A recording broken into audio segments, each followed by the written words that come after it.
Hai Sobat Planters, semangat pagi, salam Planters. Perkenalkan, nama saya Apit Eko Prihantono dari Pabrik Gula Jatiroto, PT Sinergi Gula Nusantara. Saya peserta PLDP 2 Angkatan 31. Pada kesempatan kali ini saya akan membahas terkait dengan modul kepemimpinan. Di dalam modul kepemimpinan ini ada 3 materi yang akan kami sampaikan. Yang pertama adalah kepemimpinan itu sendiri. Yang kedua, coaching and nurturing people. Yang ketiga adalah manajemen inovasi. Yang pertama kita bahas adalah kepemimpinan. Apa itu kepemimpinan? Kepemimpinan adalah hubungan di mana satu orang bisa mempengaruhi perilaku atau tindakan orang lain untuk mencapai tujuan, yaitu kemampuan seorang leaders atau pemimpin untuk membimbing, mengarahkan, dan mempengaruhi anggota tim di bawahnya untuk mencapai goals atau tujuan yang telah ditetapkan. Nilai seorang pemimpin bukanlah ditentukan oleh hasil yang dicapai dia secara pribadi, melainkan oleh kemampuannya untuk mencapai hasil dari pihak yang berada di bawah pengawasannya dan pengaruh yang dipancarkan kepada orang-orang atau pihak-pihak yang berhubungan dengannya. Selanjutnya adalah unsur kepemimpinan. Unsur kepemimpinan ada 3. Yang pertama adalah pemimpin atau atasan. Pemimpin atau atasan mempunyai wewenang untuk memimpin dan mendelegasikan tugasnya kepada anggota di bawahnya. Yang kedua adalah unsur anggota atau bawahan. Anggota atau bawahan itu adalah membantu pemimpin atau leaders sesuai dengan tugas yang telah ditentukan. Yang ketiga, visi, tujuan, dan tentunya target yang direalisasi sesuai dengan landasan budaya atau filosofi perusahaan. Selanjutnya, peran leaders dalam pengembangan SDM. Leaders sebagai pemimpin tim memiliki tugas untuk mencapai target kinerja tim yang telah ditetapkan organisasi atau perusahaan. Oleh karena itu, seorang leaders harus mampu mengkomunikasikan secara efektif target yang telah ditentukan kepada anggota timnya. Harus mampu memotivasi anggota timnya dan mampu menyiapkan anggota timnya agar dapat berkontribusi optimal dalam pencapaian target timnya. Selanjutnya adalah metode pengembangan SDM. Ada berbagai metode yang dapat dilakukan seorang leaders untuk mengembangkan anggota timnya. Ya, pertama adalah coaching. Coaching adalah proses kolaborasi antara seorang leaders dan anggota tim untuk membantu mencapai tujuan atau targetnya. Coaching dapat dilakukan untuk meningkatkan kemampuan, kinerja, dan pertumbuhan anggota timnya. Dalam coaching, seorang leader berperan sebagai fasilitator yang membantu anggota timnya menemukan jawaban atas tantangan yang dihadapi. Beberapa manfaat coaching adalah membantu anggotanya untuk menemukan potensi terbaiknya, mengembangkan keterampilan, meningkatkan pemahaman diri, meningkatkan kinerja, mengatasi tantangan, menemukan ide-ide baru, dan membangun hubungan yang baik dengan yang lainnya. Coaching berfokus pada masa kini dan masa depan dan tujuan yang akan dicapai anggotanya. Sesi dialog dua arah tanpa mengarahkan, fokusnya pada pengembangan dan pencapaian serta tanggung jawab pada hasil, baik kualitas, perilaku, keterampilan, dan pengetahuan.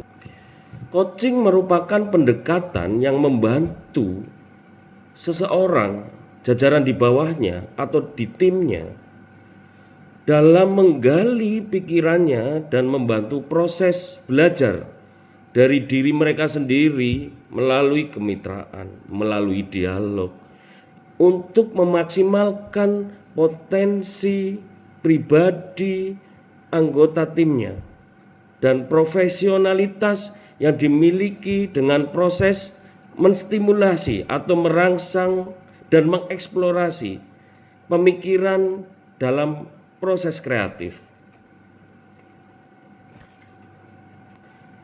Yang kedua adalah mentoring. Mentoring adalah proses untuk mentransfer pengetahuan dan keterampilan, keahlian, dan dukungan yang diberikan oleh seorang mentor atau seorang leaders dan terima oleh seorang mentee atau seorang anggota di bawahnya sebagai pengembangan diri dalam bekerja, pengembangan karir, profesionalitas, atau kehidupan. Mentoring merupakan pendampingan dari orang yang ahli di bidangnya dengan cara mengajarkan, memberi contoh, berbagi, membimbing, dan memberikan umpan balik. Tujuan mentoring adalah membantu seseorang atau anggotanya yang kurang berpengalaman, membantu anggotanya untuk meningkatkan kepercayaan diri, membantu anggotanya menambah pengetahuan, membantu anggotanya mengasah keterampilan. Manfaat mentoring yang pertama adalah membantu anggota timnya untuk belajar dan berkembang lebih cepat, mencapai potensi penuh, meningkatkan kepercayaan diri, menambah pengetahuan, mengasah keterampilan, dan memperluas koneksi. Dan yang ketiga adalah konseling. Konseling adalah pendekatan untuk meningkatkan perkembangan mental dan kejiwaan dari kehidupan seseorang berkaitan dengan penyembuhan apa yang dirasakan di masa lalu untuk menimbulkan kesadaran dan memulai kehidupan dan langkah yang baru. Selanjutnya adalah peran kunci pemimpin inovasi. Inovasi di dalam organisasi merupakan tanggung jawab setiap individu dan setiap pemimpin pada setiap level organisasi. Setiap orang perlu menyadari perannya dalam organisasi pada penciptaan inovasi. Dengan demikian, organisasi dapat mewujudkan inovasi yang hebat. Apa saja peran kunci pemimpin inovasi? Yang pertama adalah creating. Apa itu creating? Creating adalah bagaimana seorang leader tahu cara menciptakan solusi yang kreatif. Yang kedua adalah facilitating. Facilitating di mana seorang leaders tahu cara mendapatkan atau mencari sumber daya yang dibutuhkan. Yang ketiga adalah advocating atau bridging. Seorang leader dapat melindungi, membina, menjembatani anggota tim kelompoknya untuk membangun suatu inovasi. Yang keempat adalah directing. Seorang leader dapat memberikan arahan yang jelas tentang cakupan inovasi. Yang terakhir adalah fostering. Di dalam fostering ini seorang leader harus dapat menjaga dan menumbuhkan budaya dan perilaku yang inovatif. Yang selanjutnya adalah design thinking process. Di dalam design thinking process adalah metodologi desain yang memberikan pendekatan berbasis solusi untuk memecahkan masalah. Hal ini sangat berguna untuk menghadapi masalah-masalah yang kompleks yang ada dalam suatu organisasi atau suatu perusahaan. Selain memecahkan masalah, design thinking juga memahami kebutuhan manusia yang terlibat. Design thinking proses yang pertama adalah empatis. Apa itu empatis? Empatis adalah mendapatkan pemahaman empatik dari masalah yang terjadi kemudian dipecahkan. Dasarnya adalah memahami kebutuhan dari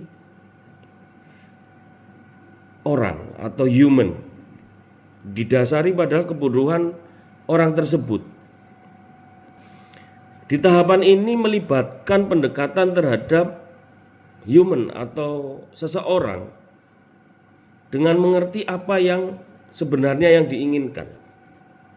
Tahap ini bisa dilakukan dengan terjun langsung ke lapangan untuk bertemu langsung dengan mereka, bertemu dengan tim, dan mengerti betul kondisi lapangan dan apa saja yang menjadi kesulitannya. Tahap selanjutnya adalah define.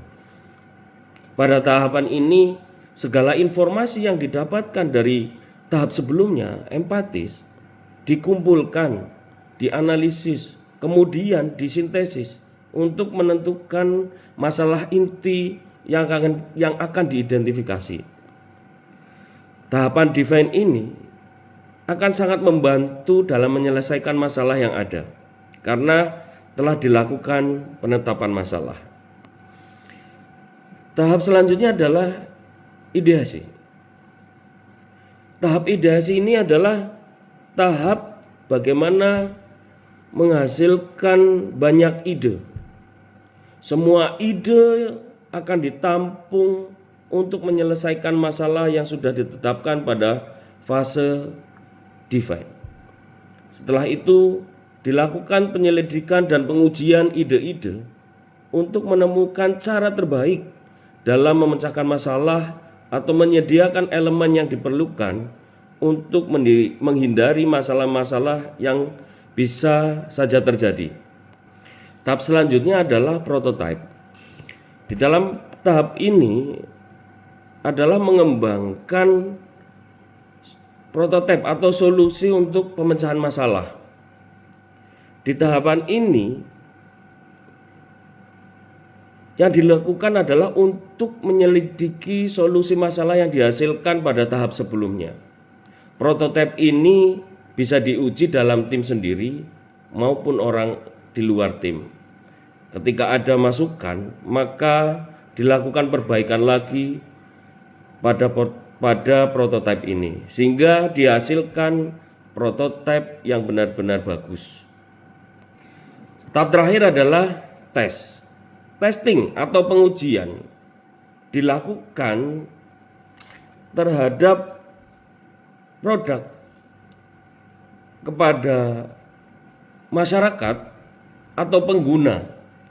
Kemudian akan dilakukan perubahan dan penyempurnaan untuk menyingkirkan solusi masalah dan mendapatkan pemahaman yang mendalam terkait produk dari penggunanya. Tujuan prototype testing ini yang pertama untuk melakukan validasi dari solusi yang dihasilkan. Yang kedua, menyelaraskan dengan harapan pengguna. Yang ketiga, mendapatkan umpat balik dari masyarakat. Dan yang terakhir adalah mengkomunikasikan solusi pada end user. Saya kira cukup sekian pembahasan terkait dengan modul kepemimpinan.